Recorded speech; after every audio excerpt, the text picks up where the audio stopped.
Hello everyone, today we are going to discuss about structure of hemoglobin and formation of blood cell. So we will discuss some of the points related to the structure of hemoglobin. Cytoplasm of RBC, they contain hemoglobin molecule. It constitutes 33% of cell weight. Hemoglobin is known as respiratory pigment because it carries oxygen and carbon dioxide that helps in the respiration. RBC, these are red in color because of porphyrin pigment that is present into the hemoglobin. Hemoglobin is having a quaternary protein structure. Hemoglobin helps in carrying of oxygen. It is a water soluble protein and a globular protein. Now we will see the structure of hemoglobin. Hemoglobin is having two components. One is heme pigment, second is globin. Globin, it is a protein. The protein or the globin, it is having two alpha chain and two beta chain. Two alpha chain having alpha 1 and alpha 2 and beta chain having beta 1 and beta 2. Number of protein in one alpha chain in 141. So 2 alpha chain, it contains total 282 amino acids. To beta chain, one beta chain is having 146 amino acid. So 2 beta chain is having 292 amino acid. So the total protein that or total amino acid that the hemoglobin is containing, that is 574 amino acid. While the heme pigment is having iron and the porphyrin pigment. Iron that is present into the hemoglobin in the ferrous form. This is the question that is asked. That iron that is present into the hemoglobin in the ferrous form. Each RBC contains 280 million of hemoglobin molecule and each hemoglobin is carrying 4 oxygen molecule with them. Because 2 alpha chain, 2 beta chain, so each hemoglobin is containing 4 oxygen molecule. So 1 molecule of hemoglobin, it contains 4 molecule of iron, porphyrin pigment and protein, that is 2 alpha and 2 beta chain. This question is also asked so many times in the competitive exam that 1 gram of hemoglobin contains 3.34 gram of iron. This is an important question. Now we will see some of the normal values of hemoglobin. At birth, hemoglobin is 18 to 25 gram per dl. At 1 year of age, 17 gram per dl. Average adult male is having hemoglobin of 14 to 18 gram per dl. Female is having 12 to 16 gram per dl.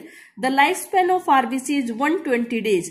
So after 120 days, the RBC, they are dying. So RBC, they are destroyed into the spleen. That's why spleen is known as graveyard of RBC. This question is also asked so many times in the exam regarding graveyard of RBC. Lifespan of RBC is 120 days.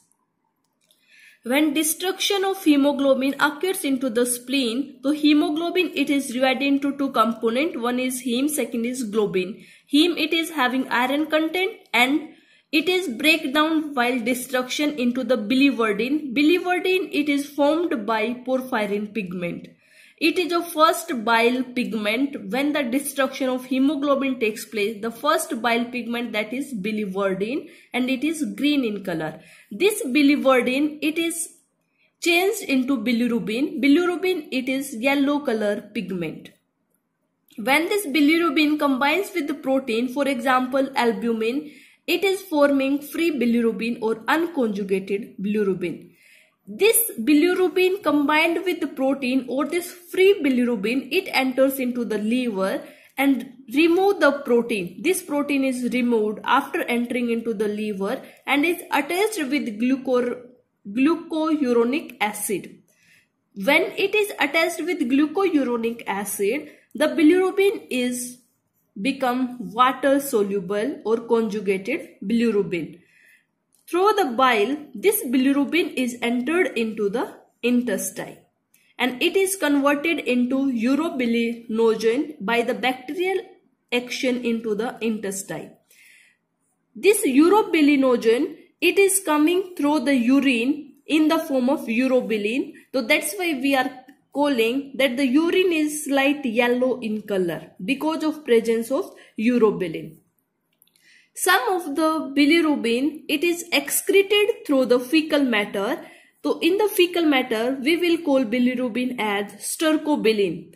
It gives the color, that is brown color, to the stool. That the component that is present into the stool that is giving color to the stool is stercobilin. It is a product of hemoglobin. And the globin part, that is also break down into amino acid, and these amino acids, they are used for new protein synthesis. So this was related when the destruction of hemoglobin takes place. The first product that is formed, that is biliverdin, and the last product that is formed, that is bilirubin. Now continuing the second topic, that is formation of blood cell. The formation of blood cell or the process of formation of blood cell is known as hemopoiesis. So the process by which all blood cells like RBC, WBC and platelets, they are formed, we will call as hemopoiesis. If only RBC formation, the process of formation of only RBC or the erythrocytes, RBC are also known as erythrocytes, we will call as erythropoiesis. Kidney, they are secreting hormone, that is erythropoietin. So erythropoietin, what it is doing, it is increasing number of RBC. So now we will see the site of hemopoiesis. In the embryonic period up to 2 months, the site of hemopoiesis is yolk sac. In the fetus till 2 to 6 months, the most common site is liver, spleen, thymus and lymph node. The fetus between 6 to 9 months, the site of hemopoiesis is red bone marrow of all bones. The embryonic period, the fetal period, these are the intrauterine period. From birth to 20 years, the site of hemopoiesis is red bone marrow of all bones. After 20 years, the site of hemopoiesis is epiphysis of long bones, for example, iliac crest, sternum, vertebra and the pelvic girdle. So these are the site of hemopoiesis. Now we will see how the blood cells, they are formed. For the blood cell formation, we are having pluripotent hemopoietic stem cell. Pluripotent means the cells, they are having capacity to develop into any type of cell. Pluri means many, potent means having capacity to develop. Hemopoietic means the blood cells, they will be formed. So we are calling it as pluripotent hemopoietic stem cell, that is PHSC. These cells, they are divided into two parts. One is myeloid stem cell, second is lymphoid stem cell according to their origin. Myeloid stem cells, they are related with the bone marrow, and lymphoid stem cells, they are related with the lymphatic tissue, that is a connective tissue. First we will discuss about the lymphoid stem cell. Lymphoid stem cells, they are divided into two. One is B lymphoblast and T lymphoblast. B lymphoblast secretes B lymphocyte and T lymphoblast secrete T lymphocyte. Now we will see the myeloid stem cells. The cells, they are secreted from the bone marrow, related with the bone marrow. So they are having three components. One is CFU-E, CFU-M, CFU-GM. CFU is colony factor unit, E is erythrocyte. CFU is colony factor unit, M is megakaryocyte. CFU-GM, G is granulocyte and monocyte. We will see one by one how RBC, WBC, platelets, they are formed. CFU-E, they will change into the pro-erythroblast. That means before the formation of erythrocyte, the immature RBC, it is known as reticulocyte, and after then RBC, it is formed with the help of CFU-E, and it is a myeloid stem cell, that is from the bone marrow they are secreted. CFU-M, they will change into the megakaryoblast. Megakaryoblast, these are the precursor of megakaryocytes, and these will change into the megakaryocytes, and they will release the thrombocyte or the platelets. Mega means large, karyo means nucleus, cyte means cell. That means the cell which is having large nucleus. In the last class we have discussed that platelets, they are the having largest nucleus. CFU-GM, they are making the cells of neutrophil, eosinophil, basophil, monocytes. So from the myeloblast, The cells that are formed, that are the neutrophil, from the eosinophilic myeloblast, eosinophil cells, from basophilic myeloblast, basophil cells, and from monoblast, monocytes, they are secreted.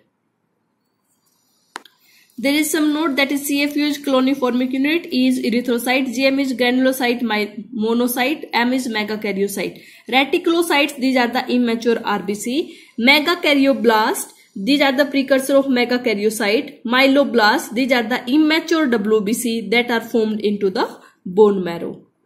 Some of the key points, that liver is secreting hormone, that is thrombopoietin. What thrombopoietin it is doing? It is secreting thrombocyte, that is formation of platelet. Formation of platelet is formed by the liver with the help of hormone, that is thrombopoietin. Second, kidney is secreting hormone, that is erythropoietin. Erythropoietin is helping in the formation of RBC.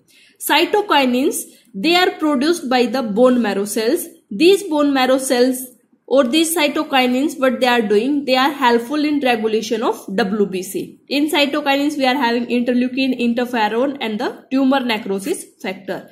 Thank you for watching. Please like, comment, share, and subscribe my YouTube channel for the more videos. Thank you.